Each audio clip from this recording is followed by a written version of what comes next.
If you're listening to the replay of this live, be sure to punch that like and subscribe button. And make sure you let me know and drop it below your 2 cents as we go throughout the live. Be sure to help support the channel by hitting the Cash App at $ 2 cents boxing or hitting that heart with the $ and leave a special thanks below. Let me know you're enjoying the channel, enjoying the content. 9/16/2025.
Hi, welcome to the channel. I'm Jake, and this is our 2 cents, where we talk everything boxing, and everybody's entitled to their own opinion. In today's live, we will be discussing whatever we want because it's 2 cents after dark. Be sure to punch that like and subscribe button if you haven't already. And as you already know, you can always support the channel by hitting the Cash App at $ 2 cents boxing or leaving your 2 cents in the super chat below. How is everybody doing tonight? Shout out to everybody in the building. Shout out to everybody. Mr. Bono, what's going on? I'm doing good. All things in the building. Miss Joette, what's going on? Big Dog Willie, what's up? Dondrick Nim, what's up? Sexy Kendra 50 Cent, what is going on? Broken Dangerous in the building, already starting early with the support. Shout out to Broken Dangerous with the $1.99 in the super chat.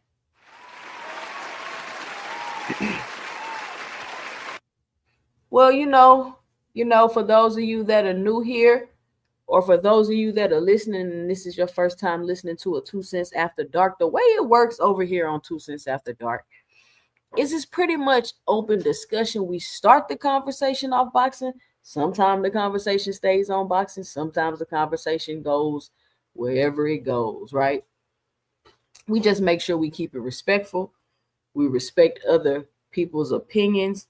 And you already know everybody's entitled to their own opinion over here. So, of course, we're not going to all agree, no matter the topics that we're talking about. But we are going to be respectful and understanding of others' opinions, discuss them, and keep it moving.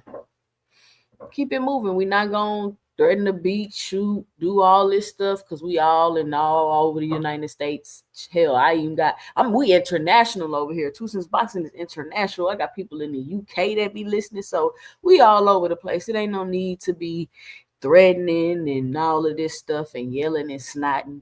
You're doing any of that, I'm just gonna have to politely ask you to get up off my panel. For real.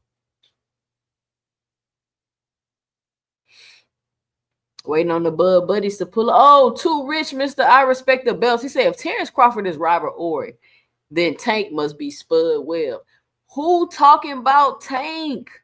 Y'all kill me with that. Why y'all keep talking about Tank? This is Terence Crawford's time. He just got 3-time undisputed. We want to talk about Terence. You want to talk about Tank.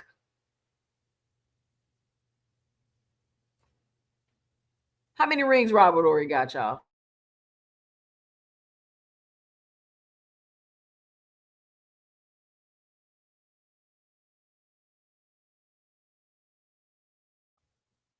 Somebody tell me how many rings. Somebody tell me how many rings Robert Ory got. Somebody tell me how many rings Michael Jordan got. How many rings Michael Jordan got? How many rings does Michael Jordan have?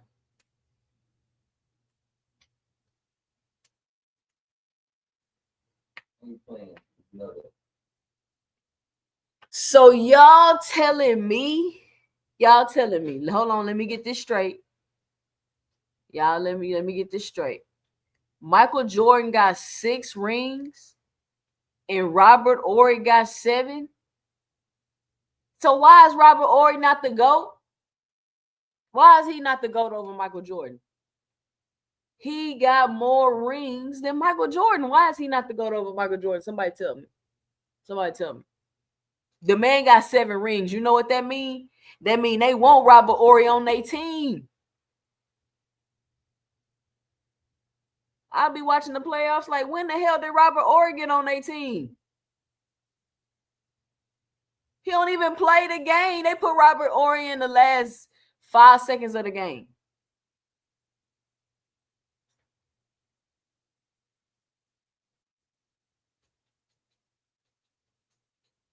He why they won, because he hitting the game winning shot. I'm just saying. I know it's basketball. I know I'm reaching a little bit, but I'm just trying to make a point.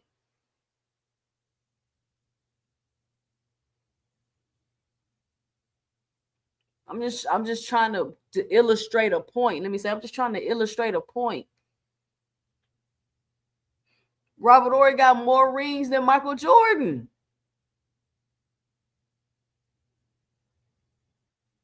They wasn't going to the finals without Ory on their team.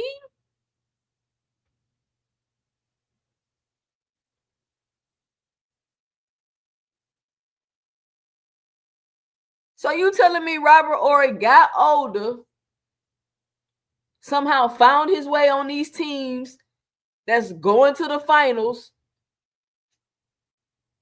and he ain't even playing. He's getting in the last minute of the game type shit. And he getting the chip. He winning the chip. He got 7 of them. But nobody called him the GOAT. Is Robert Ory a Hall of Famer? I'm just asking. It's 2 Cents After Dark. We can talk about basketball.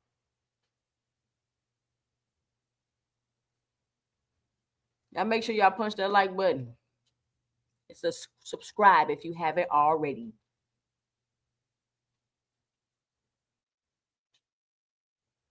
I'm just asking. Because I remember when Robert Orr was on the Rockets, he was hooping. It's like the older he got, the less he played, but the more championships this dude was winning. I'm like, what is going on?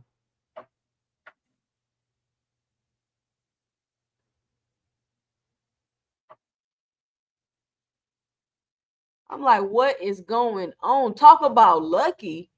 Talk about timing. Talk about being in the right place at the right time. Man, you got to study the athletes that's able to pull stuff like that off. Robert Ory got 7 rings.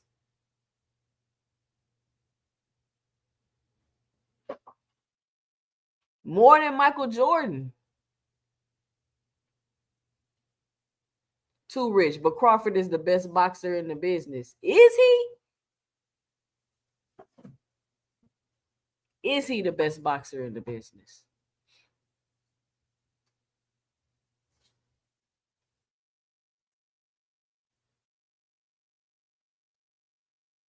We don't even got to talk about the Magic Gloves Melvin Air podcast. What this is my thing, right? And I kind of alluded to it last night on KO's channel. But first, I want to say, please stop comparing these fighters to Floyd Mayweather and all these other fighters. Man, let these fighters have their own identity. Hold on.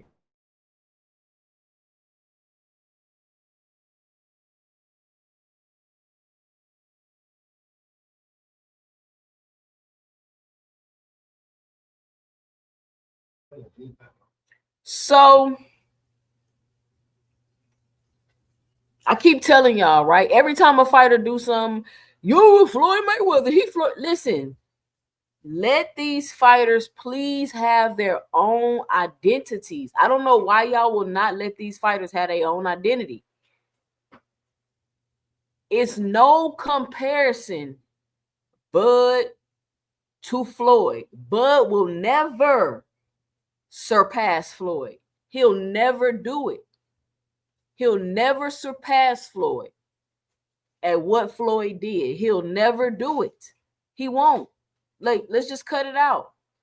He will not surpass Floyd. What Floyd did was change the sport. The pay-per-views, the money, the shows on Showtime, like all of these things Floyd did for the sport and boxing. You cannot deny that. You cannot deny that. We will never have another Floyd. We will not. Okay, so let's just stop the Floyd comparisons. We will never have another Floyd.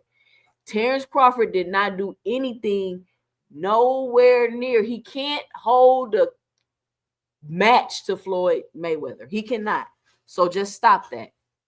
It's nothing y'all can compare. You can't compare resumes. You can't compare paydays. You can't compare pay-per-view numbers. You can't compare popularity. You can't compare skill. You can't compare anything that Terence Crawford did to Floyd Mayweather. And that's okay. And that's okay. Because to be great means you define something, you create something, you usher something in new to the sport. Now, he'll never usher or be as big as Floyd Mayweather, but Terence Crawford did usher something new into the sport. Is Terence Crawford TBE? Absolutely not. Especially not to me. My 2 cents. You're entitled to your own opinion. And you can let me know and drop it below. Is Terence Crawford TBE?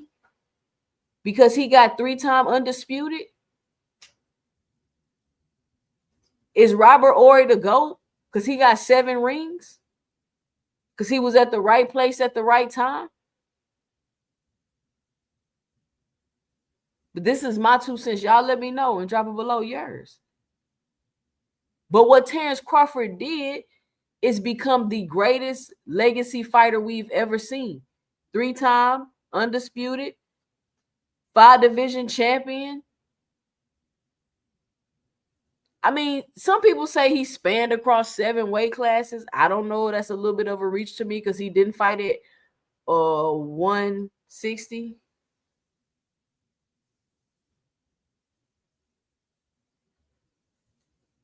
So we can give Terence Crawford that. Is he top 5, top 10, top 15, top 20? Not to me.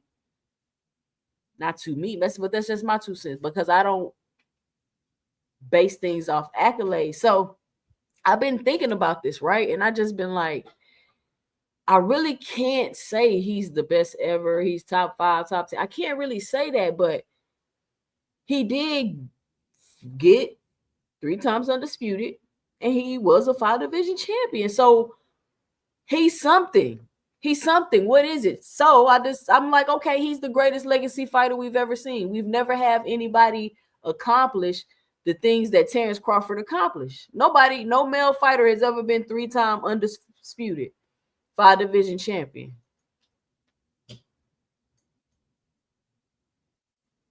Congratulations. And he definitely ushered in a new thought in boxing, a new wave in boxing. If you really think about it and you sit back and you study, and if you're honest about Terence's career,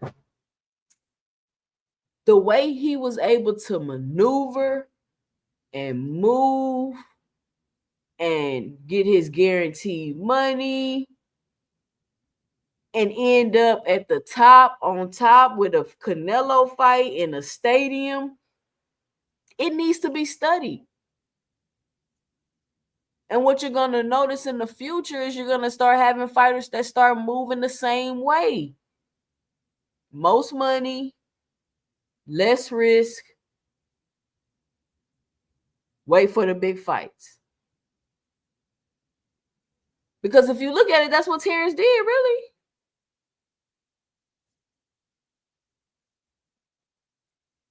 And I'm not saying there's anything wrong with that. Because if you think about it, if Terence Crawford would have just run around, been fighting everybody and all the top competition, he never would have got 3 times undisputed. Because you can't really do both. Yeah, you get what I'm saying? You can't really do both. You can't be running around fighting all these tough fights, doing this, doing that, and putting yourself in a position to fight a fighter for all 3 belts. You wouldn't be able to do that. So the way that everything worked out for Terence on his route to 3-time undisputed, it was masterful.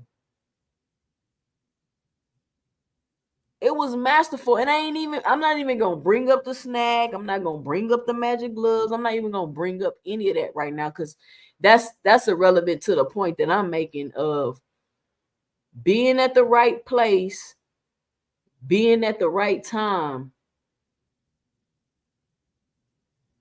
every time. Every time. And I'm not taking anything away from Crawford. You say Terence Crawford is the best legacy fight we've ever seen, they mad because you won't say he the best ever. Accolades don't make you the best ever. And why is that? The same reason why Robert Horry having 7 rings don't make him better than Michael Jordan. The same concept apply.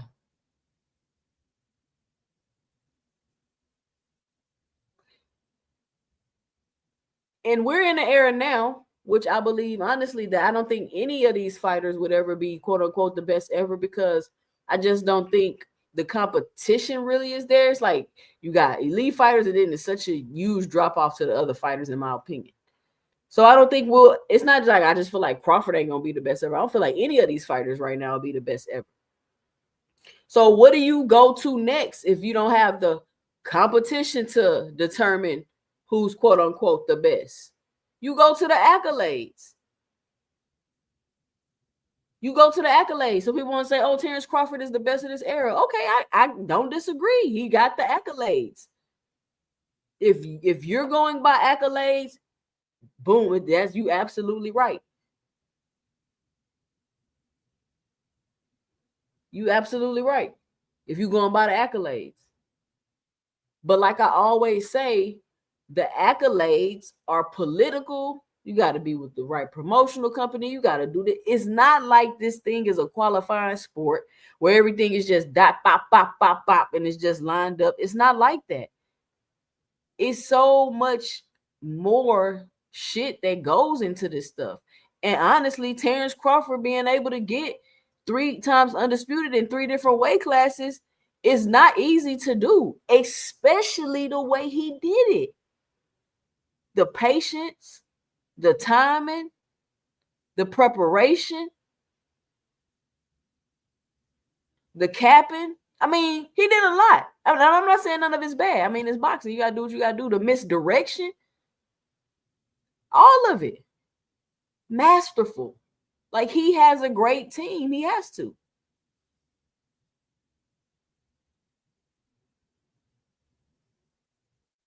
So, I mean, that's my 2 cents about it. Like, I don't know what else y'all want me to say. Like, you think that because he got accolades, he's better than Floyd? That don't even make sense.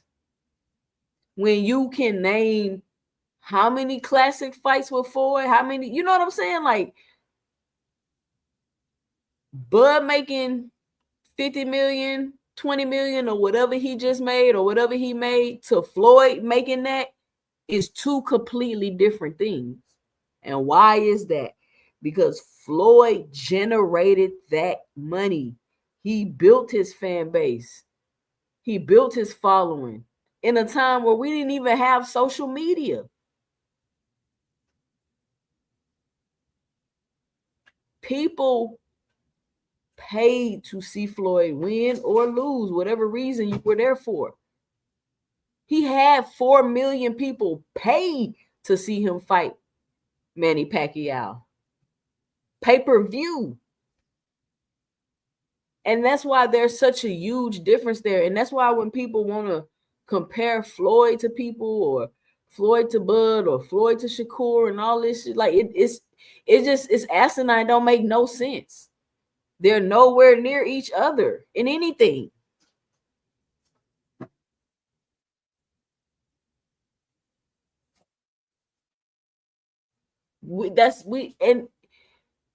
I see people bringing up Victor Conte in the chat, but everybody need to shout out Victor too. He got a good team. Victor, Bomac, the other 3, 4, 5, 6, 7 coaches he got.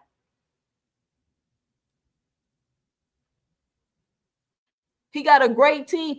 He was able to put on weight in a year and a half at 38 years old, move up 2 weight classes, and beat Canelo. How he ain't got no good team? How y'all not gonna thank Victor Conte? He already came on and said he wanted to thank Snack. I want to thank Snack for helping me in the last fight, or whatever he said.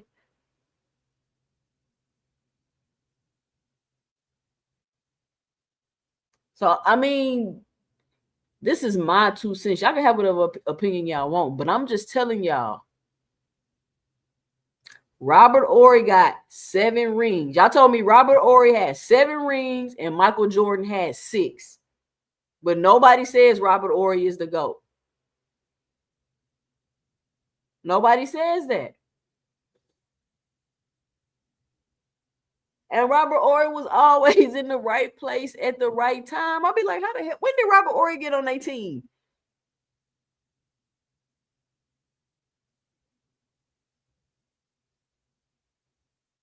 And nobody blaming nothing on Snack, Blaze P for P. No, not one person in here blaming nothing on Snack. Y'all just can't wait for somebody to say something about Snack. I said he has a good team. Bomac, Red, the nutritionist, Victor. Like I say, he has a good team. I'm not blaming nothing on Snack. Hold on, y'all.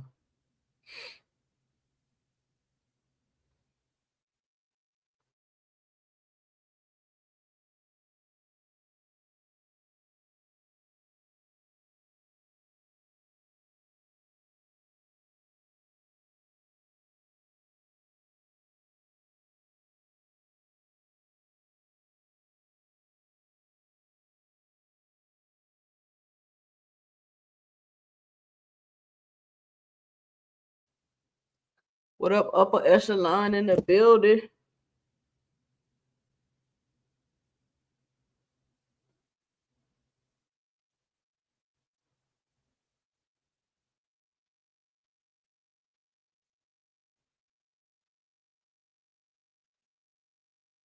Hold on, y'all. So all I'm trying to say, my whole point I'm trying to make, right, is that you ain't just the best ever to do something, especially in a sport like boxing, because you got accolades, right?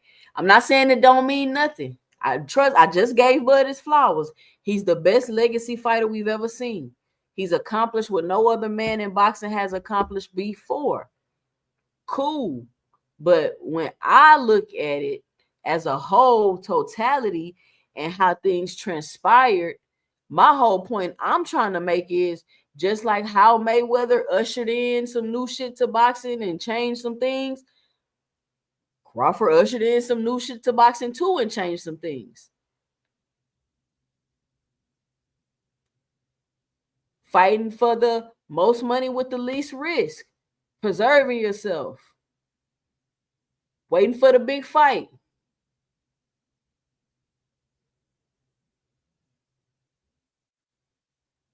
Never really concealing too many things about yourself. Right? So I really don't think Terence Crawford really wanted to just be this big old star like that. Because I don't know if you could have been a big star and been going for 3-time undisputed. Because to be a big star, you would have had to fight other fights with other big name fighters.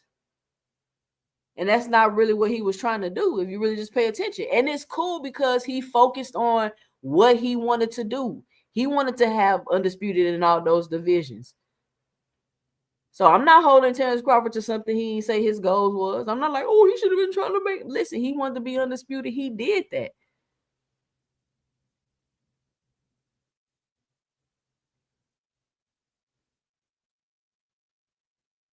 And Blaze P for P, it was the Bud fans that kept saying Canelo was over the hill. Canelo ain't knocked nobody out. Canelo been looking bad his last 5 fights. And I came on here and I said, why do y'all keep saying that? Because if that's how y'all feel about this fight, y'all only confirming what I've been saying about Bud this whole time. Canelo looked worse, the worst he ever looked in the Skull fight. So Canelo been declining. He looked worse he ever looked in the Skull fight. He ain't knocked nobody out, and since Caleb playing, and then now you beat him, you the best ever. No, stop it, y'all. I'm just trying to bring some sense to the conversation. Now you're entitled to your own opinion. I'm just telling you what I think.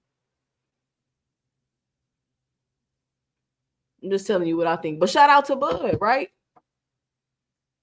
But I'm just telling y'all what it is. It's like it's something, like it's an accomplishment. It's like, damn, it's something, right? You don't want to be like, damn, like he ain't did shit, because he did do something. Like, I mean, he ain't really had no run. Okay, but that's cool. He still got the belts. But I mean, he only had one fight. I guess he had 2 fights because he had to come up and he fought the champion in the division, but it was always like the weakest champion in the division, though. Okay, so he got the, okay, then okay, so in 47, he fought, I mean, he got the name, he got some names at 47, but when did he fight? Like, does it matter when you fight people, or does it just matter that you fight people? That's my question. Because I see y'all jump through hoops to discredit other fighters, but I don't ever see the scrutiny for Bud. I don't see it. I'm just asking though.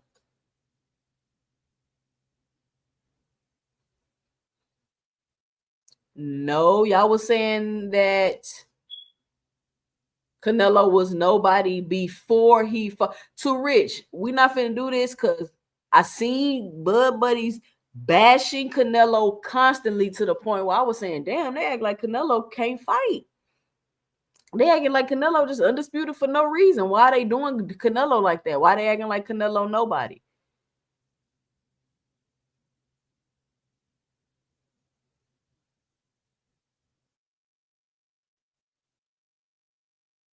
Two Cents, stop that. You know they gonna say you hating. Bud is the new Chuck Norris. Jesus walks on water and Bud can swim through land. Ooh, I ain't never heard that one, swim through land. I gotta get the AI picture of that one. Bud swimming through land. That's a good one. No, I'm not hating. I'm giving Bud his props. What you mean, pull counter box in the building? What's up? What you mean you missed my channel 4 years ago? What that mean, pull? But y'all could give Bud his props. I'm just saying, like, let's not take it. Let's just be realistic. That's all I'm saying. But you can be how you want to be. I'm just giving my 2 cents. But I'm just saying, like, now y'all want Bud to fight David Benavidez? Really? Me personally, I would think that's done for Bud to fight Benavidez. And the only way I see Bud fighting Benavidez is if he go down to 160. I do not see Bud fighting no David Benavidez.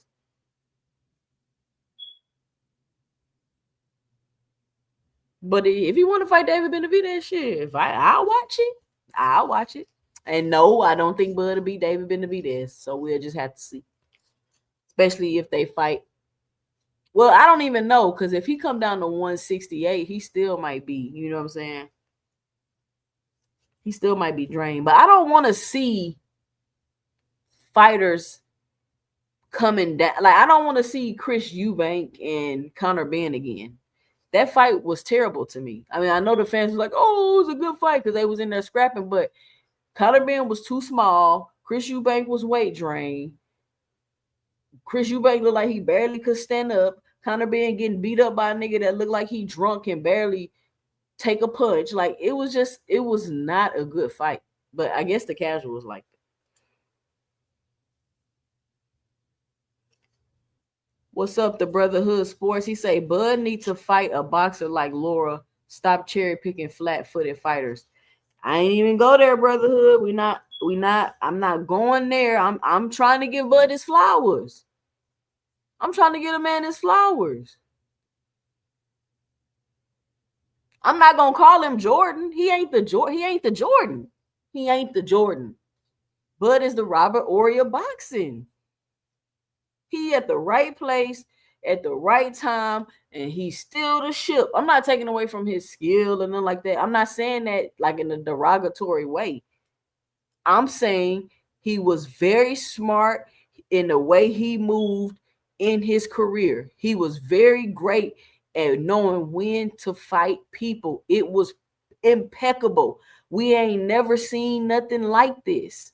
And I don't know if anybody be able to recreate this. I don't know if anybody will be able to recreate this. I don't know if we'll ever see another 3-time undisputed. I don't know if anybody gonna be able to line up and just fight one fight for undisputed and then never defend it and go up to another weight class and do it again. Like, I don't know if anybody else is ever gonna be able to do that. But he's definitely ushered in a new mentality into the sport of boxing, and that in itself is a sign of greatness, right? Floyd changed the game. Mike changed the game. Curry changed the game. You see what I'm saying? When you great, you change the game. You see how Shakur moving? Keyshawn, you see how they move? Bud didn't change the game.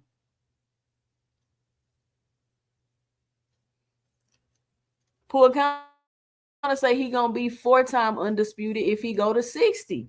Who got the belts at 60, y'all? Let's talk about it. What is the route to Bud getting 4-time undisputed? Because you seen he had on the shirt, it said 4-time undisputed on the shirt. Everybody like, oh, I think Bud should retire. You might have another shot at undisputed. I know who got belts. I know Laura got a belt at 160. Who else got belts at 160?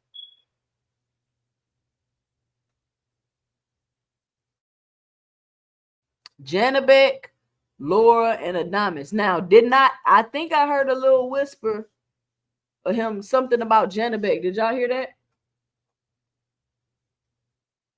Did y'all hear something about Janabek?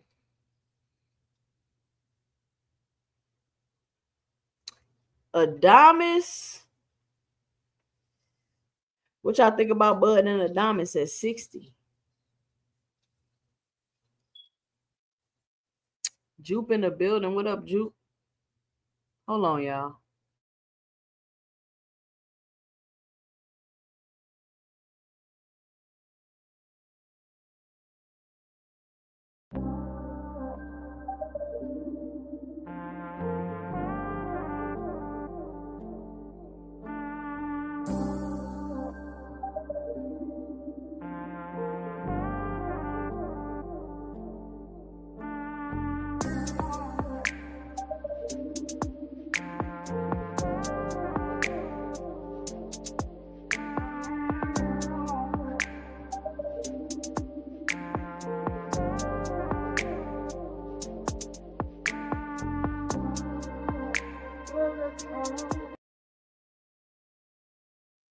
All right, I'm back.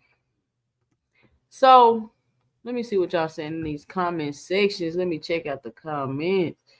We got Jupe in the building. Poor counter say that would be a good fight, but Carlos got holes in his defense. Okay. Bud needs to fight Jamal, Charlo. You want Bud to fight Jamal? Man. Bud and Jamal. I don't know. Jamal got that jab, but you know Jamal ain't been Jamal in a while, though. Jamal ain't been Jamal in a while. Janabek is unified champ, but can't seem to get the other champs in the ring.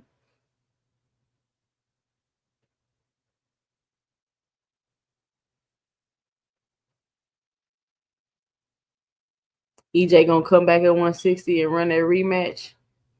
I mean, I'll watch it, but I can't say I'm just hard up for a rematch. Now with Bud looking like that nigga look like, y'all ain't see Bud in that ring. That boy was walking on water.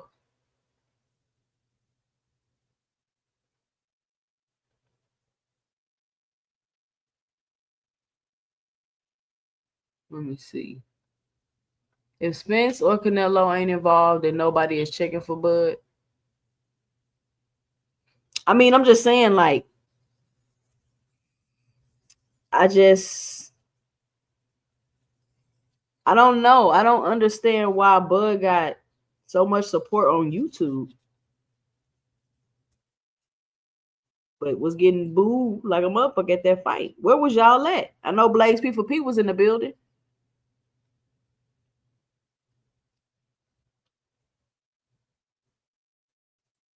Hold on, y'all.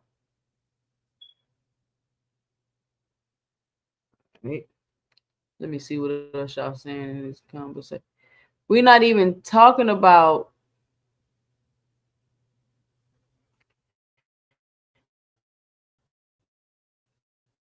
I mean, I don't know. It's all a mystery. Like, we don't know what weight class, and we don't know. Is there a road at 160 for undisputed? Because you got to think about it, right? He 38, so he got to get it in 1 or 2 fights. You get what I'm saying? He got to get the undisputed in 1 or 2 fights at another weight class. Because he ain't got like another 2 years and nothing like that. But I could be wrong. I don't know. But that might not even be Bud real age. He might not even really be 38. Hell, we don't know. The man could be 30, 35. We don't know how old Bud is. He just been telling us he's 38. Goddamn, we don't know. I'm just saying. But if it's a unified, so that's what I'm trying to see right now. I'm trying to see Boss Hog say Benavidez will stop Bud. At what weight, Boss Hog? If he dragged Benavidez back down to 68, think about it. Benavidez was already big at 68. He been fighting at 75. Then you want to swoop him back down. He gonna be drained.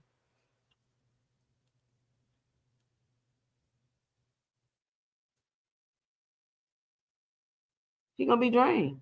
So you think Bud with Black fuck it, since Canelo wouldn't fight Benavidez, I'm gonna beat him. And I'm definitely gonna be the greatest ever. Even though that still ain't gonna make him the greatest ever, but I'm just saying.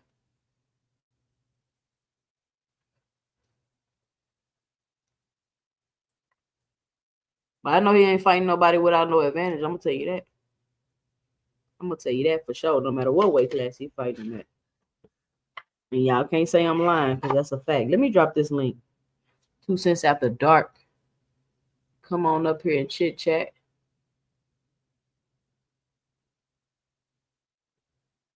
Juke, they say no to everything. They said they ain't wasn't gonna fight Spence. They said they wasn't gonna fight Canelo. They always saying what they not gonna do and flip it up and turn around doing it anyway. So Bomac did say no to the Benavidez fight, but ain't no telling what they got going on. The Brotherhood Sports say I'm not picking against Bud anymore. He don't even feel the punches with that snack pack.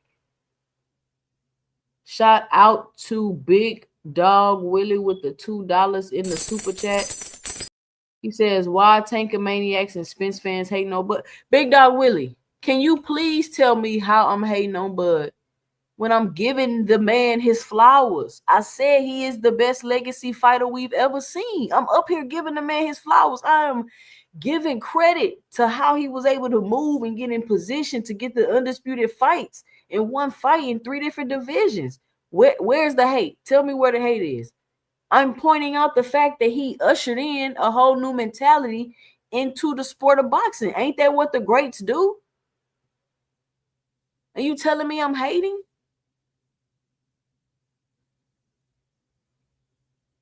So because I said Bud is Robert Horry, I'm hating? Robert Horry got 7 rings.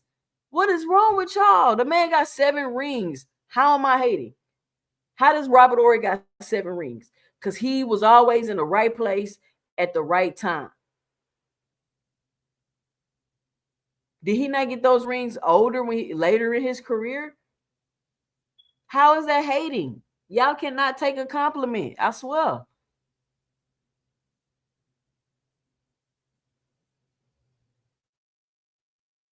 I swear. I don't know what a Tank fan got to do with this. I'm up here giving the man his flowers and y'all still talking about him hating. I don't understand it. Robert Horry got, my point was, Robert Horry got 7 rings. Jordan got 6 rings. I'm comparing Floyd to Bud. Just because Robert Horry got 7 rings, y'all not calling him the GOAT and saying he better than Jordan because of the rings and the accolades. That's my whole point. But Robert Horry is that guy. He got 7 rings. If you win the ship, you want Robert Horry on your team. If it's the last shot, you want Robert Horry shooting it. How is that hating?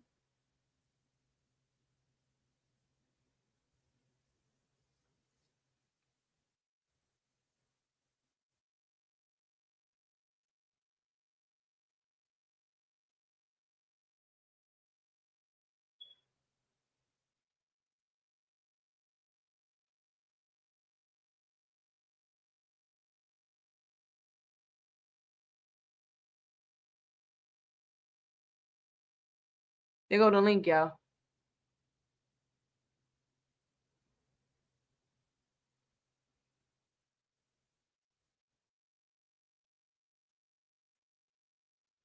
Anyway, so I'm just curious. And once again, he about to do some. If he go 4-time undisputed, he about to do some more genius stuff. I'm trying to see if I can figure it out. They talking about he about to go fight Usyk. They say Bud about to go fight Usyk, y'all. They said Bud is about to go fight Usyk. Y'all think Bud will fight Usyk?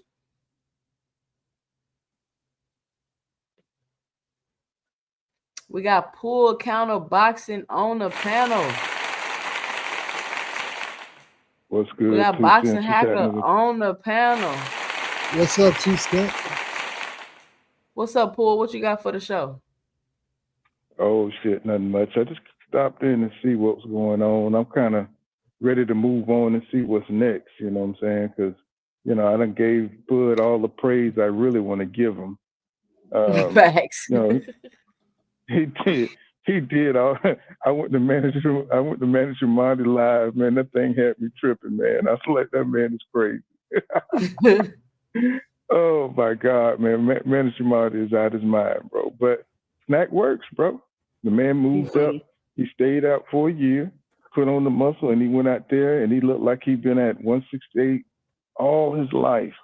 But I'm not going to get onto that. I'm going to give Bud his credit. You know what I'm saying? I do think he's an exceptional athlete. I do think he's a special athlete. And we have to give him, an all-time great status because he went up there and he beat Canelo. I was supporting him. I definitely wanted him to beat Canelo because I hate Canelo more than I hate Bud. So it's like the enemy of my enemy is my friend. Facts.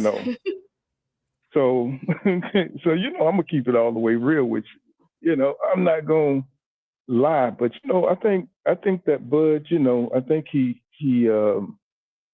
deserves it, man. He's all his career, he was the underdog, and nobody really looked at him like that. I think they sold something like 46 million at the gate. I think the gate did something like 46 million. And that was awesome, man. That's the first time for Bud, you know what I'm saying? And, now he's getting the recognition that he deserves. I wonder how many more fights he'll fight. It's kind of time to move on. Now Canelo came out, kept it all the way real, you know what I'm saying? He just had no answers for Bud Crawford boxing style. But we all knew that Canelo was susceptible to being beaten by a boxer, just that Caleb Plant couldn't withstand his power. You know what I'm saying? Your boy, what's his name from England, couldn't sustain his power. What's his name? Bill, what's that guy name that he beat from England? When he was on his European tour. They couldn't withstand his power. So now he's been dethroned. It's like it's time to see what Bud gonna do. I do not want to see Bud fight David Benavidez. I don't think that's a good matchup for Bud. So I know we've seen Bud do some incredible things, but now the whole world is pushing for Bud to fight that fight. Turkey put that out there. Fighters. Turkey pushing for it. Mm-hmm. Turkey want that fight. Turkey tweeted about that fight. But they always, every time black fighters accomplish something, they always want us to go face the monsters and stuff. They always want us to step up, and see us get destroyed, you know what I'm saying, or do the impossible. I know Roy Jones Jr. went up to fight John Ruiz, you know what I'm saying, and he was successful. But I don't know if it'll turn out the same way for Bud Crawford at 175. I mean, I know Bud is an exceptional athlete, but at 175, oh my God, and the Mexican Monster, I don't know about that. I mean, you never know. Listen, like I said, Bud has an awesome team. I gave the flowers to his team too. He has an awesome team. They're able to put great game plans together to do these amazing feats. I mean, I don't know what it is Bud can't do. He might can go to heavyweight. You never know. Man, with his skill, the skill Bud got. All that weight stuff, it don't matter. It's the skill. And Bud proved that in this Canelo fight. Yeah, but everyone's good though. Osmosis say Worthington second say never got tired and punches don't hurt him. He will do a number on Benavidez. In them huge gloves, he untouchable. We got Mr. Greg on the panel, Terence Best Videos, and the Angry Casual on the panel. Angry Casual, what's good, dog? What's good? Oh, we got Mr. Moss on the panel. Hey, Mr. Moss. Hey, But let me say this real quick. We're gonna let Boxing Hacker go. Because you made me think of something cool. I wanted to mention this in my monologue, but can we please stop acting like Terence Crawford is a victim? The man is 3 times undisputed 5 division champion. Stop that shit, please. The man is no victim. I'm telling you, the man is no victim. Do you know what type of politics and things have to be behind you to move like this man move? And y'all sitting here crying like he a victim? He is no victim. Please stop that. Boxing Hacker, what's your 2 cents? What you got for the show? What's up, 2 cent? Well, I'll tell you this. Terence Crawford is one of the best ever. I mean, I'm not gonna say if he's better than Floyd or not. I remember Terence at the post-fight press conference. They don't even want to do that comparison. But I will say he will forever be in those kind of conversations. When people start doing comparisons, even with Sugar Ray's, both Sugar Ray's, with whoever, because what he did, so many people thought it would be impossible. You know, now hindsight, people are now like, "Oh, we knew it would happen." But before that fight happened, so many nobody thought it would be impossible. Everybody said he had a chance. No, there were a lot of people that said that it was impossible. Some reviews said it was impossible. So many people said it was impossible that he was going to get his brains beaten out. People were saying that he was just doing a cash grab and he was just going to go there and get whipped and leave boxing. And I kept telling people, Terence is much better than what people think. It wasn't a good style matchup for Canelo, but nobody wanted to hear it. I think now people are really seeing who Bud Crawford really is, you know? I think it go both ways. I think Terence was better than some people think, and Canelo was worse than some people thought. No, Canelo was Canelo. Canelo. Because y'all did say he had been declining and he hadn't knocked nobody out. You know all the stuff that Bud Buddy was saying. You know they were saying that, Boxing Hacker. You know they were saying that. But here's the thing. Canelo's always Canelo. Canelo's a good fighter. People always make up excuses. When he fought Floyd, they were like he was too green, and now he's declining. No, Canelo's always just Canelo. There's always a style that's going to be difficult for everybody, you know. And I think when it comes to Canelo, his style is hyper aggressive, has good pressure. But when it comes to people that move, it's always difficult for him. And people were saying, "Oh, Bud doesn't even move like that." I'm like, Bud's a master. He's a boxer puncher who was like a master boxer at the same time, you know. So, and it really showed during that fight. And like I said, I think now it's like those conversations are gonna be had. Like, is he greater than Sugar Ray? I think he's now greater than Sugar Ray Leonard. You know, I think he's surpassed so many. Angry Casual, what's your 2 cents? What you got for the show? No, I'm just messing with you, Boxing Hacker. Go ahead with that. Like, damn, go ahead. It's real. No, I think he is. I actually think that he's surpassed so many fighters now. You know, and he's gonna be like up that upper echelon, you know, of fighters. Hey, you disrespect, Angry bro. Casual, what's your 2 Don't cents? you ever put that dirty motherfucker in the same sentence as Sugar Ray Leonard, bro? What do you mean? Why not? Tell me why. Go ahead. Let him get his talk, but they only. Did you just put him in the same sentence as Sugar Ray Leonard? Yes. Why not? The fucking GOAT? No. Why not? Bruh, you got. Don't sing me those songs. Tell me why not. Now you just pissed me off. Now I'm about to be angry. Why not? You see, it's easier to say. It's easier to call. I came to be nice. Hold on, let him get his 2 cents. Go ahead, Angry Casual. Man, this nigga Crawford a genius, bro. I give him credit for this. I agree. I give him credit for this fight, man. Whoever fucking put his career together, they are genius. If it wasn't Bo Mac, they some geniuses. It's like they gave us a pile of shit, right? I'm speaking of his resume. His resume is a pile of shit all the way up to he was 36. He ended his resume off with 2 good fights, Earl Spence and Canelo. And then it's like spray painting the pile of shit gold right at the end and delivering it to somebody and putting cherries on top. It's like, what the fuck? You know what I'm saying? So it's like, you sold it so well. Of course, everybody, you got all of the accolades. You got all of the opportunities. You act like you the biggest victim in boxing. This nigga still fucking bitching and crying after he just beat Canelo and got undisputed once again. This nigga still bitching and crying like, what they gonna say now? Like, this nigga still acting like the victim. His fans still crying and bitching. What the fuck y'all niggas still crying for? Y'all favorite fighter got every opportunity in the world, got 50 belts. Fuck you niggas still whining for? You should be the happiest fan in boxing. Shut the fuck up.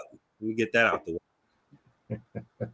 But for real, man, it's like he spray painted a pile of shit gold and put cherries on top and then fooled the whole boxing community. So it's like, is this what we asking for? We want a nigga to fight bums from 25 to 36 and then fight 2 good fights and retire. That's what we asking for.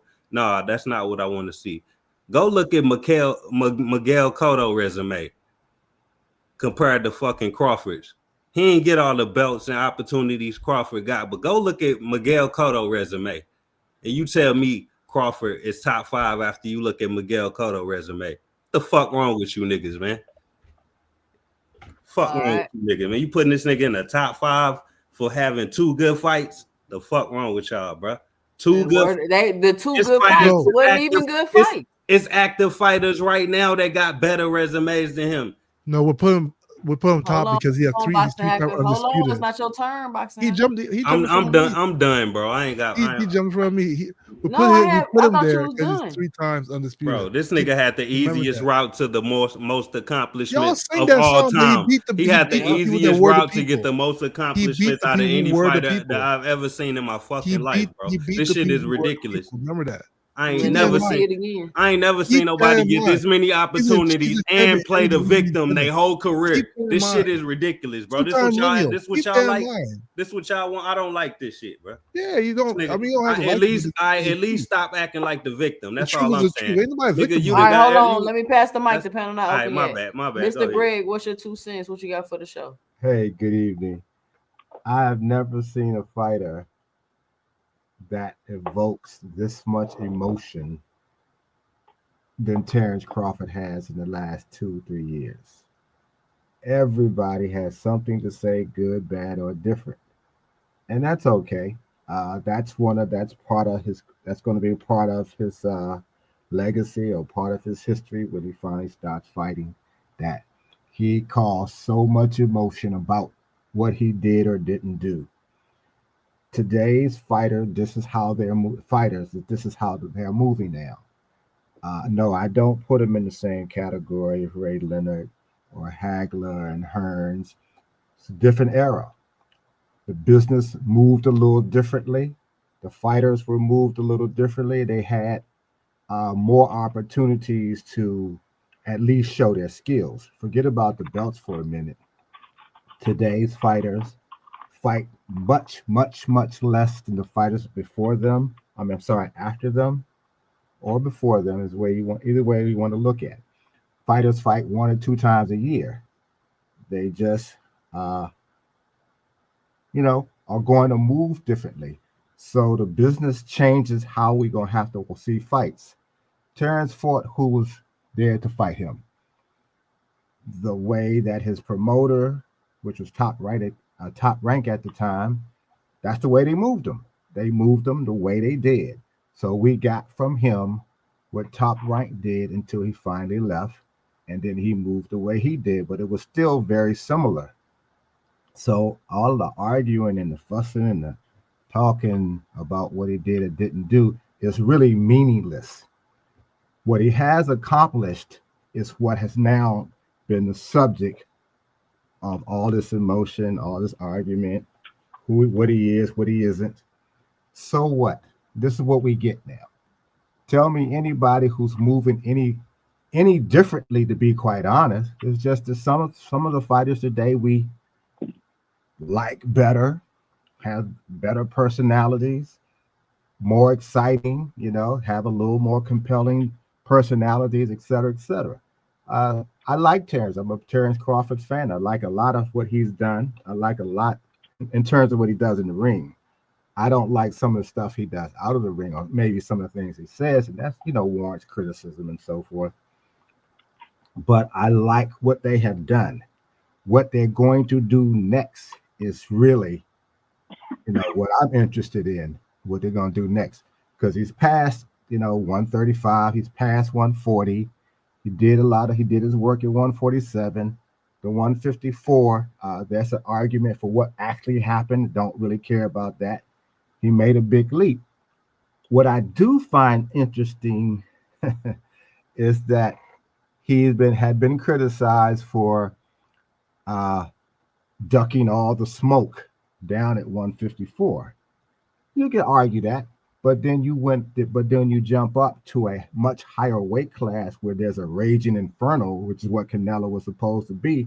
You give him credit for that, and he deserves that credit as well.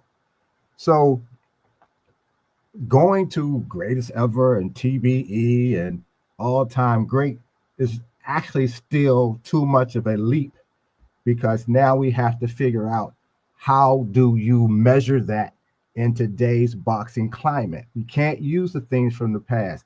I don't really like doing it myself. I know I have done it when I've measured other fighters. Well, you use the accolades now, Mr. Greg. You'll have to. You'll have to do that. Why do you have to? Because they're not fighting enough to do anything else. But the resume, why can't be about the resume? I'm just saying, for like like, this is the thing, right? It's like in this age, in my opinion, like Angry Casual, don't get me wrong, I definitely agree with you. I get what you're saying, but I'm saying, like, in this age of boxing and that we in, it's like the easiest thing to understand is the resumes. Because even if you look at Terrence's resume, it's like, oh, he fought Sean Porter, he fought Kell Brook, he fought, you know what I'm saying? Like, he got the names, but then you, like, when you dig just a little bit deeper into that, you like, okay, well, this person had blah blah blah, and this was blah blah blah, and then you be like, damn, like, who did he really fight for real? So it's like the only thing you can understand, and it seems to be a shift in boxing going towards focusing on accolades. Like that's what the attention is on these days, the accolades. It don't matter how many tickets you sell. It's not matter how entertaining you are. They keep saying, oh, you ain't unified, you ain't did this. It's accolades. It's like, accolades but they two-faced with but the if you use accolades. accolades, then you I have want to to point that out though. Like they ain't consistent with the accolades. You got fighters like Mikey Garcia, Leo Santa Cruz, who 4 division champions. I don't see them getting the praise. That certain fighters get for being 4 division champions. What about Adrian Broner? You know what I'm saying? Like, these niggas ain't consistent with that shit. I agree. I agree. But let me Let me go around the panels before we get it open. I'm sorry, Mr. Greg. I didn't mean to cut you off. No, that's okay. And I understand what everyone is saying, but we're seeing the trans. We actually are experiencing the transition of what boxing is today. We're not just seeing it in the fighters. We're seeing it in the business of boxing. We're seeing all of that, and we're in the midst of it. So the debate is really a good one to have in terms of explaining it. I like what he's saying about, there is some inconsistencies. There are guys who fought guys when they were in better shape or when they were still more in their prime, and there are guys who didn't. But this is what we're getting now. We're going to have to really understand. I wish this was still 20 years ago when the fighting was done, but that's just not going to be the case anymore. We're never going to see that again. And we're seeing such interference with, they're messing with the Alley Act. They're messing with the way the casters are now, the way the fights, how we see fights. We're seeing all of that. We're seeing people who have no business in the business of boxing involved. So we're in the midst of all of that. And now we're on YouTube talking about fighting. About 15 years ago, we weren't doing that. And we know more about it, not just the fighters, but the business. We don't know everything, but we know more about it now. And so that comes into play as well. You just mentioned something very, very important. The politics that has to be behind you, we understand it a lot more now. And that plays an even bigger role now because fighting has changed now. You're going to get 1 or 2 fights a year. What fights are they going to be and what kind of money is going to be paid and who you going to fight and what that's going to mean for you.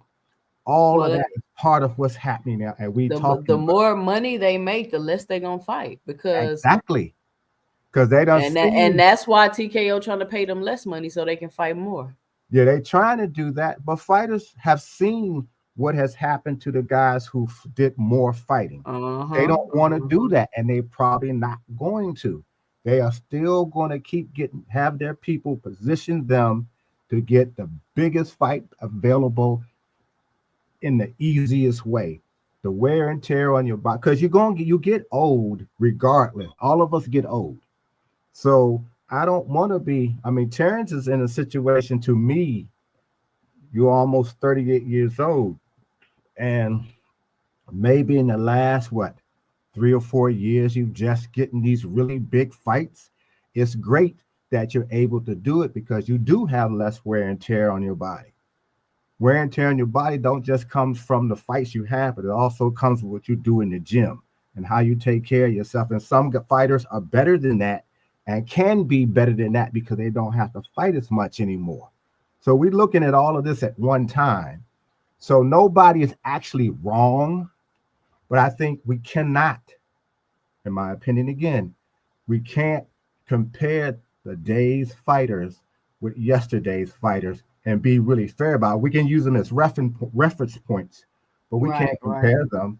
And it's not fair to them. And I have to even catch myself to stop doing it as well. I mean, I like to use the reference. I mean, we're going to always do it, but Yeah. You But can't be saying stupid shit like Waxing Hacker saying. Boy, so I mean, and if a nigga gonna say objectively better than Sugar speaking, Ray. Let me pass it to objectively, Terrence, if we though. just be Terrence, accolade hold on. wise, Let me get around the panel. I got 3 there's people that nothing need to you can talk. say. Terrence, but what's your past 2 Sugar cents? Ray, Terrence, what you got for the accolade-wise, show? by far. What up, 2 cents? What up, panel? Oh, one more thing I want to tell. I want to give this to Pull Counter. The fighter I think you were talking about over in England for Canelo was Billy Joe Saunders. Yep, that was it. Okay, I just wanted to make sure. Go ahead, Terrence. What you got? Going back to Bud when he won his first title, those were the people that were there. He beat him and beat him convincingly. Went up to 147, called out Keith Thurman, who was the best fighter in the division at the time. And of course, what did Keith say? Get a title. Bud got a title and continued to call out the best. I mean, I We're thought not this finna was do the victim wait. card up here, Terrence. Wait. Already said we're not doing that. Huh? We're not finna do Bud a victim card up here. Oh, okay. Well, anyway, the reason I say that Bud Crawford, and I'm gonna disagree with Mr. Greg on this one. One of the things I say, and the only thing I care about is skill set. I really don't care about how many tickets you sell. None of that. As a pure boxing fan, if you want to give Floyd or if you want to give Canelo or whoever sold the most amount of tickets and put Bud, say, well, that's great. I mean, I give that to you. Bud was not that. He never was and probably never will be. So I'm gonna give you that. But what I'm looking at is the skill set that he has in the ring, what he does in that ring, and his IQ. And to me, I can look at those older fighters and say, man, did they have that type of IQ? And I'm going to say, I think Bud is the best. I think Bud is a boxing genius when it comes to figuring out things in the ring. Remember what the commentator, what is his name is, Tim Bradley. He said that man came to his gym by himself, no training, nobody telling him no instructions. And he was a champ, 2-time champ at the time, beat him up, then came back the next day, a totally different fighter, meaning that he's a chameleon in the ring where he can just pretty much do anything in that ring.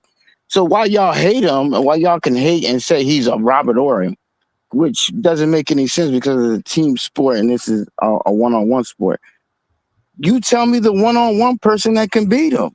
Who, if he's playing Michael, that's like Michael and Kobe playing. You can't say, well, you can make the argument that Kobe can beat Michael or whatever, but who was that Kobe to? Who was the Kobe to Bud? Because to me, like every time you guys put up the best person that you had, he beats them convincingly, and no matter And no matter what, you can't say anything about that. He does it every time that he beats. Not only is he beating him, he beats him convincingly. Just like if he goes up there and fights at the middleweight division, will it be Adamas, will it be Janibek? Y'all know he's gonna beat him convincingly because of his skill set. And then you're just gonna make another excuse as to why they lost. And this is what you guys are doing today. And this is why we say you guys are haters, because you just keep making excuses and don't want to just look at his general skill set as to why he's winning. It doesn't matter what stage of his career that he would have fought them, those skill sets were there, and that would have been hard to get past. And that's how Mr. I land Moss, my what's your plane. 2 cents? What you got for the show? Hey, salute, salute, 2 cents, and I see my guy Greg up here, man. Salute you too, my brother. How you doing, Mr. Moss? I mean, I echo a lot of things that Gregory just said, right? The skill set, right?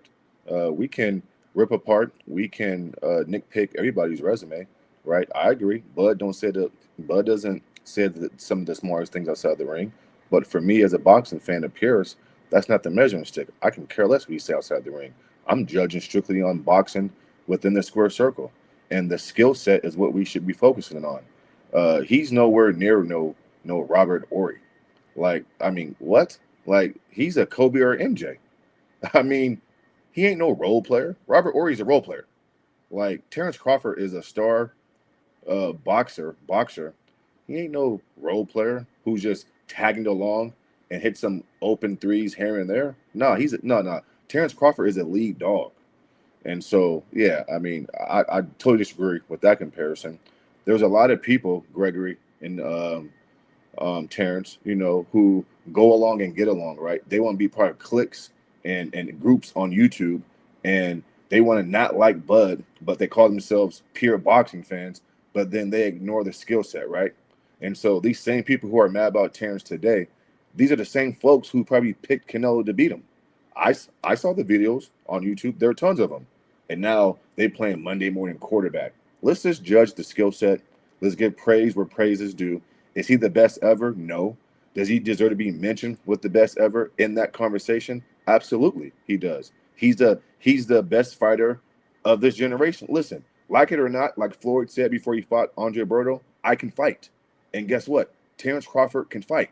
And if people don't like it, then okay, then that's their problem. I mean, hey, Greg, has he not been the most complete fighter in this era? He's the most complete fighter. However you want it, he gives it to you. He can lead, he can count, he can counter, he can fight going backwards. He got lateral movement. He's defensively responsible, right? I mean, he inside fighting. He's a master of distance. I mean, y'all saw the fight on Saturday night. At times, backing up the bigger Canelo Alvarez. Some of y'all picked Canelo to beat Terence Crawford. All I heard was too big, too much power, the weight. Well, that lets me know that what Roger Mayweather said is true. A lot of y'all don't know shit about boxing. Nothing.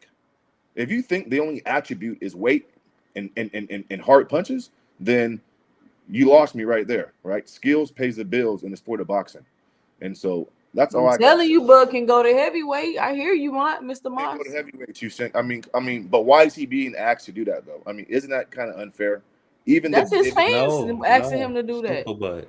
That's his fans saying he can go fight Usyk. Okay, well, listen, I like think the Terrence, shit dumb if you ask me, but they say he can walk on water. well, just real quick, 2 cents, if you don't mind. Like Terence Crawford said, he don't fight for the fans, right? Like he fight to get his hand raised. So Terence Crawford puts the work in. He's a hard worker.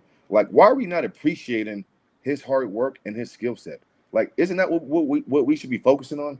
A kid from the ghetto who put the work in, right? Did the old-fashioned way, ain't hurt nobody. Yeah, he said some dumb stuff along the way, but I can say a lot of boxers don't communicate well outside the ring. We know this for a fact, but he's done it the right way, and he still gets criticized. Like, what are we doing? And then you wonder why the black community, we don't support our black fighters. Like, you have black folks supporting Canelo Alvarez, which is fine, but why are we not supporting our black American boxer, Crawford, who done it the old-fashioned way? This is ridiculous, He man. definitely This is didn't do it crazy. the old-fashioned way. Shout out Jupe on the panel. Hey, Juke. What up, Jupe? What's your 2 cents? What you got for the show? She muted. Jupe, you muted. Hey y'all, how y'all doing? Hey, Juke. What up, Jupe? Hey, sorry, I am like I'm team too much right now. I'm cooking up something, trying to finish an assignment, and listening to y'all at the same time. So my bad. I know I'm a late night cooker. I got this spirit to do it anyway. So I was gonna first start by praising Bud because I think that he absolutely deserves all the praise. I think as of right now, I think I have him as performance of the year. That I can think of, right? I'm trying to think of all the fights that happened this year so far, but I would say he deserves performance of the year so far. And I'm super elated. Like you can, I mean, I've been talking my little crap to know some of the Mexican boxing fans, so I'm a little happy about that. He's on a great performance, and like I said, I think I said it on your channel. I think on Ladies' Night. I don't know if it was the last one or one before that. I said that I think Bud. There's nothing that Canelo does better than Bud, right? I thought that Bud was a better overall fighter. My only concern was the size and can he, but you don't know until the night of like how that will work. But I was pleasantly surprised to see like during the weigh-in, he didn't look like, because that picture he posted made him like super ripped. I thought his muscles were going to be bloated or something, and they weren't. He looked more lean. So I was like, okay, I felt more confident because I felt like that was one of the mistakes Charlo made. I think he was just way too bulky and he looked so much slower. So I love the way he carried it. I hope Bud continues. I hope he doesn't retire because I want him to take this momentum and do bigger events. He's earned it at this point.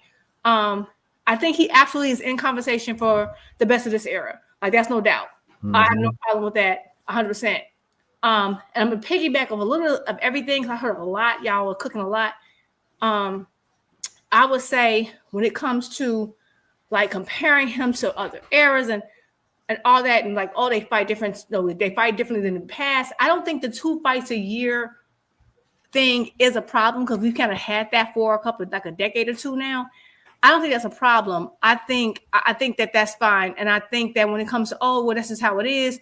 It's all about the biggest money. I get that, and you're saying that like, Bud is just introducing something new that hasn't been done. Well, I mean, I can't say that because I mean, Benavidez has been putting on. Benavidez has done his thing with the options that he has available to him, making the decisions to go where he needs to go to get the fights. Fulton, Spence. I mean, Spence did. That's another thing I do always feel bad for Spence because Spence did everything fans claim they want, and everybody just threw him to the curb the second he lost. But that's a whole other conversation. And even I'm gonna say it. Y'all won't go at me.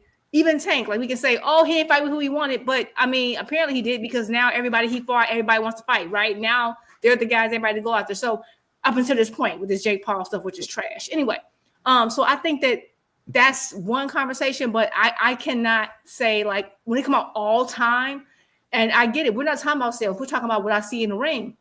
Bud is probably one of the best I've seen of this era in the ring. Now, when I compare him to other previous generations, I don't know because I don't know. Like that's a conversation, right? Because, and this is no hate. Please don't think it's hate. I'm saying what I see what Bud does is great. The reason why I can't just say, he's better than someone like, Sugar Ray Leonard. I can confidently say I've seen Sugar Ray Leonard fight every style imaginable and win. In prime, his first championship was against Wilfred Benitez. Young. They were both young. That was a very difficult style for him, and he found a way to overcome it. I've seen him fight 3 different styles against Duran. Now, he lost the first one by a very controversial decision, but then not only beat him once, after that, beat him a second time to show for real, like, this dude can't beat me ever. I was playing around and slipped up. Tommy Hearns, pure boxer, power, fast, slick at times. I seen him do that. Then Hagler, who was running through everybody, and Mugabe, who was knocking out everybody. I think he had like 100%, 90%. Like I've seen him fight every single style and come out victorious. Same thing with Floyd. Floyd has ball 23. I've seen Floyd fight every single style and come out victorious in prime. Okay, and normally Floyd would be the older guy. The only time he wasn't, I think, was like Mosley and De La Hoya. But the difference was he was on the same side of those guys. They still weren't trying to fight him, I think, at one point. You know what I'm saying? He had to like really build his name up. Now with Bud, I know we can say, well, he called those guys. He did. But I will not allow, like, I wanted Bud to leave. Once Bob said he took that Pacquiao fight, he was supposed to bounce. Like, after that, that was it. So the fact that he resigned after that, we can't blame PBC and Al and all. We can't do that, right? The reality is that I've seen Bud do some great things in that ring. Can I confidently say I've seen him do it against every single style imaginable? I don't know if I can say that. I don't know. Maybe I can think about it more. I don't know. But I'm really interested to break down how he beat Canelo, because I think he did a phenomenal job, and he took some things from I see that he things that Mayweather did, and I thought he just put it all together and it came great. Again, the best of this era, complete argument. When you talking about the Sugar Ray Leonards of the world, no, I'm sorry, I can't do that. No, and then the accolades point. We're saying, oh well, Bud had more accolades, blah blah. Well, the reason why I don't like the accolades as a sole point, it can be a factor, but not a sole point, because Sugar Ray Leonard had already been a champion once or twice before the WBO belt even was invented. The WBO belt gave Top Rank an advantage, because now you can't be just undisputed unless you are, because remember, for a long time, the WBO, only people who got the WBO was Top Rank fighters. You couldn't even be undisputed once they created that belt unless you signed to Bob. So that completed a whole political situation that favored Top Rank fighters. And wasn't Bud a top ranked fighter, Drew? Not to cut you off. Wasn't Bud a top ranked fighter? Yes. And it also explains why a lot of top ranked fighters tend to got more chances at undisputed pre WBO. I mean, post WBO, right? So and it's because that came about once other factions started to develop, because one Top Rank was running everything, and then you had Golden Boy and then PBC came along. They said, let me go ahead and get this WBO belt. You can't be undisputed without us, because before that you had Golden Boy and other factions who were starting to come in and challenge for those belts. So they created the WBO to prevent other people from becoming undisputed. I'm sorry, that's just a fact. Without Bob Arum say so. That's just a reality. And that's not Bud's fault. And I get why Bud stayed. But it's a benefit to being with Top Rank, but then you can't then claim, okay, well, I'm a victim because I was with Top Rank. Like, you got to pick a lane. You got to pick a struggle. You can't have both. But either way, like I said, Sugar Ray Leonard had been champion multiple times over before the WBO was even invented. So saying, oh, he had more accolades. Yeah, because they just keep inventing accolades. I mean, you can have all the accolades in the world, and that's why the accolades don't always stand up on their own. But anyway, that's my time. I'm gonna let y'all wrap. I gotta go flip my food over. Okay, bye. All right. The panel open. Yeah. So here's the thing about the accolades, right? Objectively speaking, that's the only way you can compare fighters of the past to fighters of the present. No, because it's not. It is. So here's the thing. People always want to say, well, the people they fought tougher fights in the past. There's no proof of that, because the fighters of the past can never fight. You can look and see the proof of it, Boxer. You can't really say it, because the fighters of the past can never fight the fighters of the present. Like the people that Sugar Ray Robinson fought, we don't know what they would have done if they were in this era. We actually don't know. Just because you look at somebody and say, oh, he could definitely beat him, that doesn't work in boxing. If I just looked at Canelo and Bud, I might think that Canelo will beat Bud. That doesn't work that way. So all you can go off is, objectively speaking, is their accolades. That's all you can really go off of. And if you want to say Sugar Ray and you want to say Bud Crawford has more fights than Sugar Ray, has more wins than Sugar Ray, has more belts than Sugar Ray. He's 3 times undisputed and never lost. Sugar Ray has 3 losses. Not to mention, and this is the reality. And this is the reality of it. That's what I'm saying. Like, people want to say, "Oh, Boxsack, you sound ridiculous, bro." I'm not. Sugar Ray was 36-3. Bud Crawford is 42-0. Not to mention the evolution. 3 times undisputed, 2 times lineal, 5 division champion. Sugar Ray, the 5 division champion. Who has more accolades? What are we talking about? Not to mention the evolution of just humans. Like, we know a team in the 60s, a basketball team, probably couldn't beat the 32nd ranked team right now in the NBA. Come on, it's just an evolution. As the people get stronger and better as time goes on. So to think that these guys would have just dominated, but it's just absolutely bananas to me. There's no way. Not when we disrespect them to say that. Like, I don't want to disrespect them, but the reality is what the reality is. There's no way you can even do. You can't even say, "Oh, I mean, they were. You want to use the argument they were fighting 15-round fights. That's because they had to. That's what they were doing back then. It doesn't mean the fighters of the past are better than fighters of the present. It does. No, It doesn't. it does not. It does. It does not. It doesn't, Greg. You don't agree with this, Greg. If I fight a 15-round fight and you fight a 12-round fight, it doesn't mean that I'm automatically better than you. No. Hey, I got a question for the panel. Hey, where would y'all rank Bud all time if before he fought Spence and Canelo? Like if he retired before he fought Spence and Canelo and Madrimov, where would y'all rank him? You mean so all he had was a 140 undisputed? I mean, I don't know how else to ask the question. I thought He I said made it before pretty clear. Spence. He So, said I- before before Spence, meaning Spence, he before had the title 147. at 147. If he already. retired before he fought Spence and he ended his career that after means he the was Porter three-division fight, champion. where would you rank him all time? You can't really. Based on his accolades or whatever you want to base it Yeah, on. you can't. He's so at that point he's only one time undisputed, a 3-division champion, right? He would beat Jeff Horn. He became undisputed and he won against what's his name at 135. I wouldn't put him amongst the greats with just that alone. I personally wouldn't. Okay, so basically it's based on his. So you putting him amongst the greats is based on 3 fucking fights. Yeah. Yeah, well, That's fucking ridiculous. That's why it's and his ridiculous. skills. That's why Don't this shit forget is it. ridiculous, man. Don't forget his skill set. Now that's the other thing that you don't want to acknowledge. Skill set my ass. If you All ain't right, fighting, you if see look, what you say? if you ain't You say fighting skill nobody, set my ass. I can't rank You your don't care skill about set. his skill I set. can't rank One your mic, skill one set if mic, you one fighting mic. bums most of your career. Do you acknowledge his skill set, bro? Mostly because of 3 You can't different fights. acknowledge your skill set if you fighting bums most of your career. Okay, so there we go. So that's what we differ. See, that's what we differ because I look at his skill set. I don't care who he fights. When we look at Jerome Boots, we don't know what he's going to be, but we can look at his skill set. The eye test is very important in boxing. So if you're going to ignore that, then of course you don't.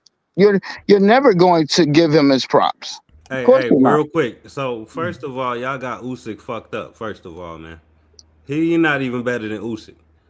First of all, Usyk's let's a get great that out. fighter. Let's get that out the way. Too. Well, why did Usyk say that he's great? Why I did don't give a Usyk say fuck what Usyk said. He it? don't know Okay, what he now said. you He don't just care being what he nice. said, but you Nice. don't care what he said. Come on, bro. You just hate He ain't blood. better. That's it. You just don't like the man for whatever reason, Okay, bro. can we just I think that what Usyk saying that I think that was we could take Usyk's word alone, but to be fair, I don't at the end of the day, let's say Usyk does feel that way. So that's his opinion. We can respect it. Ali said the same thing. Can I finish? Ali said the same thing about Sugar Ray Robinson and other fighters who were under him. It's something that heavyweights have done in the past because there was a time in I don't know how much boxing history y'all guys have, and there was a time where the heavyweight was king, right? And the guys in the smaller weight classes didn't get as much love and shine, right? Yeah. And they still do. They do more now than ever before, but it was because at the end of the day, you're the king. No one can depose you at that point once you're the undisputed heavyweight champion.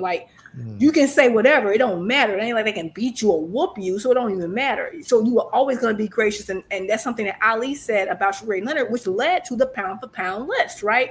So I get that, but do we still say Ali's the GOAT? Yes. The term GOAT comes from him. Yes. So I get what you're saying, but at the end of the day, I think that I do agree that should be more of the argument about this era. I think arguing about previous eras is just crazy. Again, we just keep talking about accolades. Again, these accolades were just created. They can pop up another belt tomorrow. They're going to be like, but Buddy did nothing because it wasn't a fab division.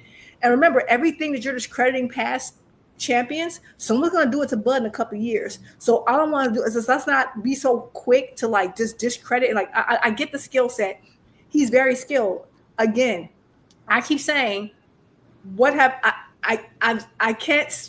cannot 100% say I've seen Bud skill set tested against as many styles as Sugar Ray Leonard, and I know but he lost, yes, because and I'm sorry, if you fight long enough, you're gonna lose. Most people do lose, right? And the reality is that they fought way more often, and the competition was way heavier. You didn't have all these other sports. If you were an athlete, you were a boxer, that was a bigger sport at the time. So you had way more competition, it's different. And that's why Sugar Ray had to go. He almost half of his wins are like in the Hall of Fame. Like, what are we talking about? So I get, he lost. Yeah, if and we don't know if Bud would not have re-signed. We don't know if he'd have went through the gauntlet of those guys. We don't know what would have happened if he'd have fought Sean Porter a few years early. We don't know what would have happened if he would have fought Keith Thurman when he was a little bit young. We don't know, right? We don't know. But what we do know is that he got Spence at the time he got Spence, and he got Canelo at the time he got Canelo. He still gets the credit for it. But we're doing a little discrediting from the previous champions who, no, they had to fight. Everybody was fighting like Sugar Ray Leonard was called old. He was considered ancient by 35 already, not just old. So it's just a different parameter, and I think you guys aren't really taking that into consideration. Yeah, that's Hold what on. real quick, and you can say Sugar Ray fought Roberto We Duran got Big really Dog quick because Willie. he had to Box make Anchor, you don't hear me Roberto Duran cut talking? weight. What are you Box Anchor, saying? you don't hear me talking? Oh, sorry. We got Big Dog Willie and No Cap on the phone. What's good? What's good? Big Dog, Dog Willie go, and then I'm gonna let No Cap. Willie. So I had to agree with Jupe in this one. The competition back in the day, Sugar Ray did fight Duran. He did fight Hagler. He did fight Hearns. He fought a lot of other people that are, and I don't care what you got, that are better than who Bud fought. Bud didn't fight no Duran. Bud did not fight no Hagler. Bud did not fight no Hearns. There's nobody today that fought at welterweight, lightweight, at a middleweight, or better than those people that I just named that Bud have fought. And those four people, they're not called the 14 for nothing. They were the best of that at that time. And let it know there's other fighters that were Mugabe and other people that was there too. They don't get the same praise. I think that you guys, Bud is the best of this generation, hands down. In my opinion, he's the best of the generation. Canelo is very good. Spence is very good. But just to sit there and say, well, we don't know, but they're going, no, we do know. The competition was better back then. But that doesn't put anything on Bud. So we're not saying Bud that couldn't fight back then, because Bud wouldn't last back then. But compared to competition-wise, no, you can't put this competition up against it. There's no banner. The thing about you said Usyk couldn't. Well, how would Usyk do in the 1990s with Riddick Bowe, Holyfield, Lewis, Tyson, George Foreman? Those guys wouldn't. Usyk wouldn't be. I don't think Usyk would last like that. I mean, I just don't think he has a high skill set, but he's not fit. No, he fought. What's his name? Fury. He has nowhere. You guys say, "Oh, Fury's there. He's 6'9". Riddick Bowe would knock Fury out with the 5 rounds. Okay. Lennox Lewis would destroy Fury.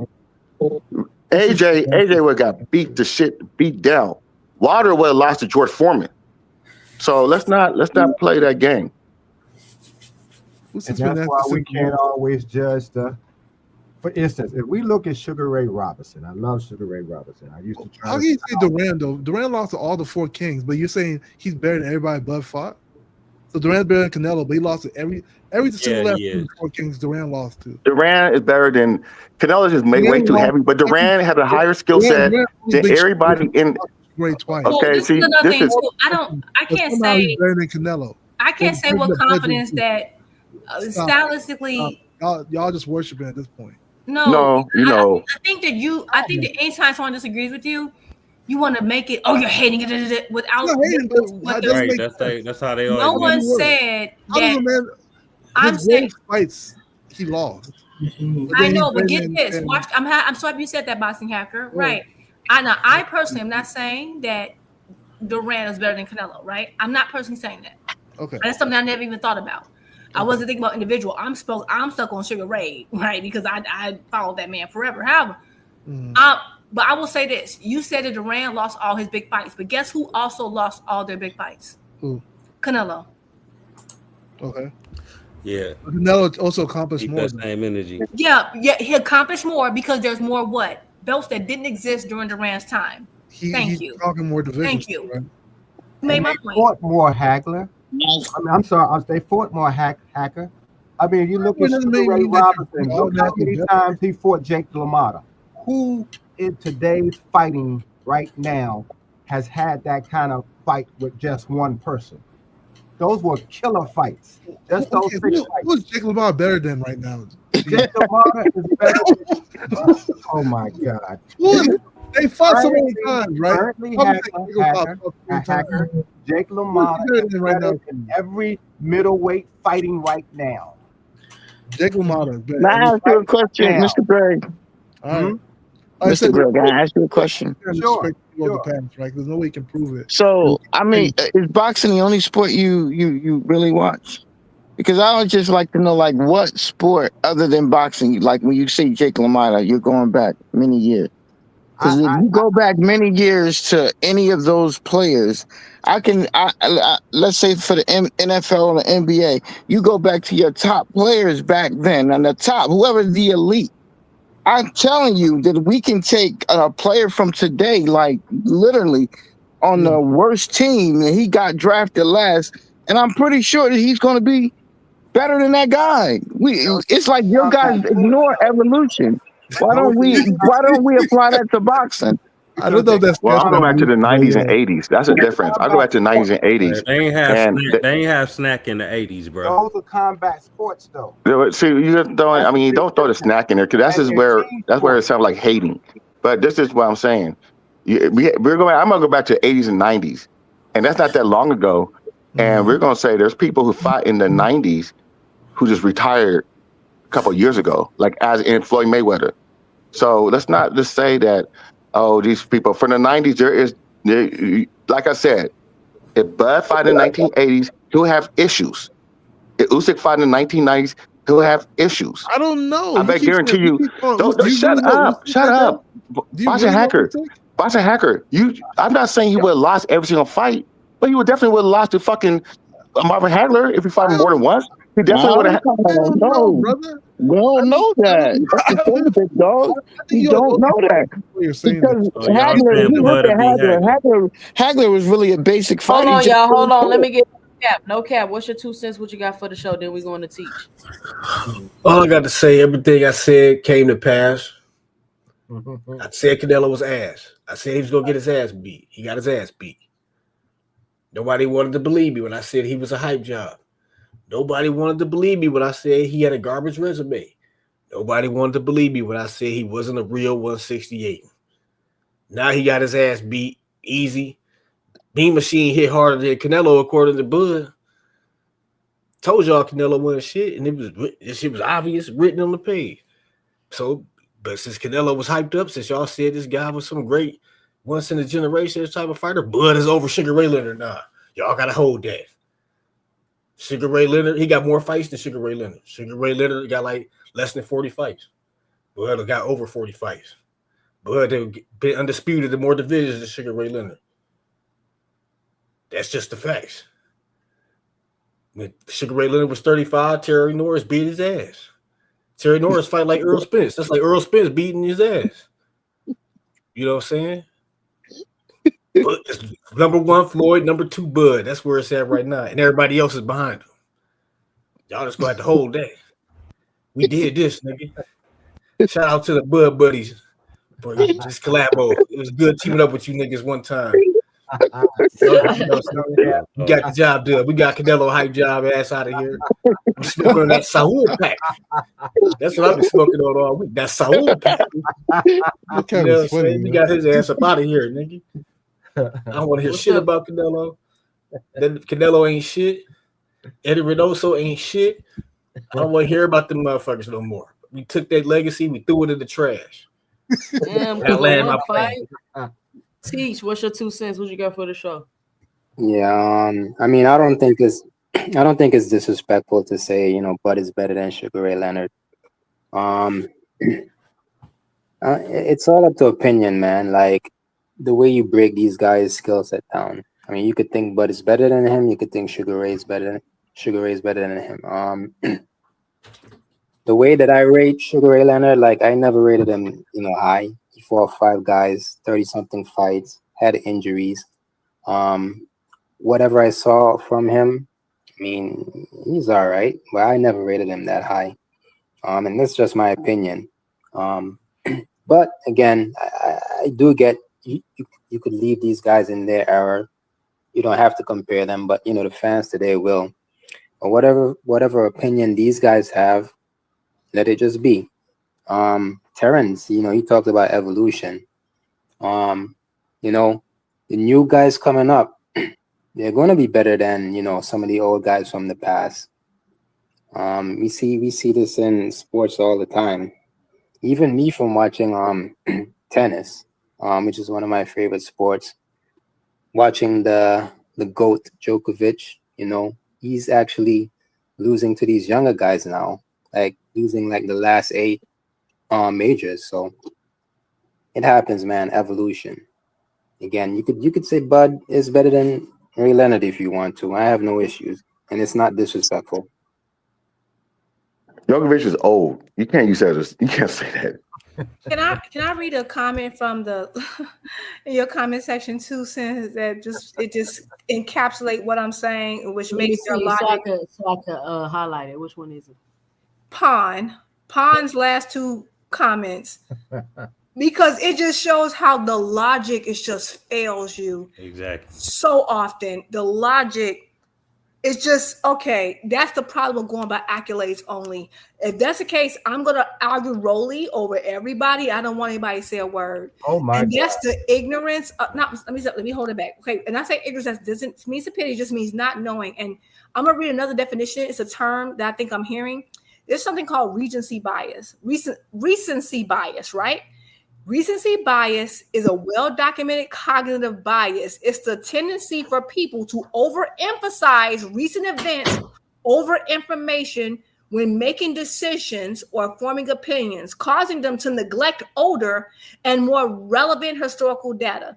This fight is new and fresh in your minds. You saw a good performance, and so I don't know how long everyone's been watching boxing, how much boxing history you guys have. Based on the conversations I've had with most of you guys, that's not much. I can tell. But you tend to have this recency, like what's more recent? Like, oh, he's better because he did. And it's because they act like he was undisputed. Well, you can be undisputed much easier. You don't have to go through a gauntlet to be undisputed either. You can literally fight one person who collected all the belts and beat them and be undisputed, versus you had to fight up a ranking system when there was only one belt, and then there was only 2 belts, so you didn't have it was a different ball game. So I get what y'all saying by the undisputed, and I love that for Bud, and I'm not discrediting Bud. Bud has an argument for being the best of this era, but if we're just talking about, again, I've seen his skill set. His skill set is phenomenal. He's been my pound for pound number 1. He never stopped being my pound for pound number 1 for the last 3-4 years. But have I seen his skill set tested against every style imaginable? No, I have not. As a matter of fact, I remember there was a time they were talking about Spence versus Canelo. And the reason that fight was seeming kind of like tantalizing for people was because their styles are somewhat similar. Not 100%, because I think Spence is a little bit more jab focus. Canelo is more upper body movement, but they both kind of come forward, right?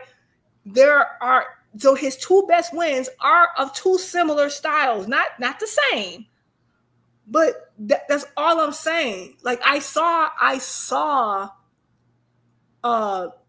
Sugar Ray fight Benitez. I saw how it was a hard fight for him, and how he was completely different from Duran, and how he was completely different from Tommy, and how he was completely different from the switch hitter and Hagler. I'm sorry, I can't say I've seen Bud overcome that much. I mean, so far as style differences, not saying I haven't seen him overcome anything, because he's a phenomenal fighter again, but that's so if we're going with the skill set argument only, then we have to go there too. Because yes, I can say he does this well, that well. Have I seen it tested against every style? No. What did you say? You said retarded biases? I mean, Bud Diaz got similar to Benitez, but Felix Diaz was retarded biases. Hold on, you said retarded biases. What did you Bud watched Felix Diaz, who was similar to Benitez style. He watched him. He's asking me a question. Can I answer his question first? Yeah, Bud watched Felix Diaz, the gold medalist, who had similar style to Benitez. Duran couldn't even beat Benitez, let alone any of the 14. Hearns knocked out Roberto Duran in 2 rounds. Hearns knocked out Roberto Duran in 2 rounds. He's beat him worse than Martin.